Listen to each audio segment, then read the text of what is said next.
নারীরা ঘুরতে ভালোবাসে, এজন্য নারীরা তো ধৈর্যশীল। তার কারণ নারীরা কাজ বেশি করে। এই যে বললেন নারীরা ধৈর্যশীল, নারীরা ঘুরতে পছন্দ করে, কেন? এইখানে নারীর সংখ্যা বেশি, পুরুষের সংখ্যা কম, এটা আসলে তার কারণ হলো নারীরা ঘুরতে ভালোবাসে, এজন্য নারীরা তো ধৈর্যশীল। তার কারণ নারীরা কাজ বেশি করে, যেমন সংসার সামলানো, বাচ্চা সামলানো, যদি সে পরিবারের শ্বশুর শাশুড়ি দেবর ননদি থাকে তাদেরকে টেক করা।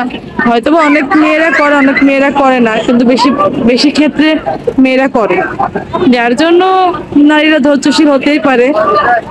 যার কারণে নারীরা ঘুরতেও ভালোবাসে, এই কারণে যেহেতু তাদের ধৈর্য আছে সেই কারণে। আর পুরুষ হলো তারা আসলে চাকরি করে, একটা পর্যায়ে এসে তারা বাসায় ক্লান্ত হয়ে পড়ে, রেস্ট করতে চায়। যার জন্য তাদের ঘোরাটা বেশিরভাগ ক্ষেত্রে, সব পুরুষ না, বেশিরভাগ ক্ষেত্রে পুরুষরা মনে করে কি তারা যে সময়টুকু বাসায় থাকবে তারা একটু রেস্ট করতে চায়, তারা টায়ার্ড হয়ে পড়ে।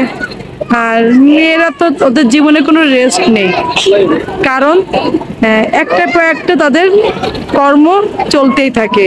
ঘর গোছানো, কাপড় কাচা, বাসন মাজা ইত্যাদি অনেক কাজই মেয়েদের করতে হয়। যাদের বাসায় কাজের বুয়া থাকে তারা করে না। কাজের বুয়া থাকলেও সংসারে একটা আলাদা একটা বাড়তি কাজ থাকে, সেটা মেয়েরা করেই থাকে, তাদের করতে হয়।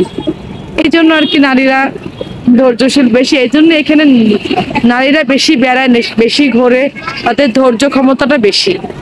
আর পুরুষ মনে করে কি তারা টাকা দেয় সংসারে, বাচ্চাদের টেক কেয়ার করার জন্য, সংসারে অনেক কিছু খরচ দেওয়ার জন্য, কিন্তু সেজন্য তারপরও অনেক পুরুষ ঘুরতে পছন্দ করে, অনেক পুরুষ করে না।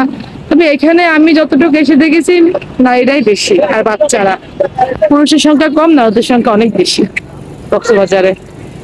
এখন অন্য জেলাতে মানে যেখানে মানুষ ঘুরতে যায়, যেমন আরো অনেক জায়গায়, সেখানে কেমন আমি এই মুহূর্তে জানি না, তবে এখানকার কথাটা আমি বললাম।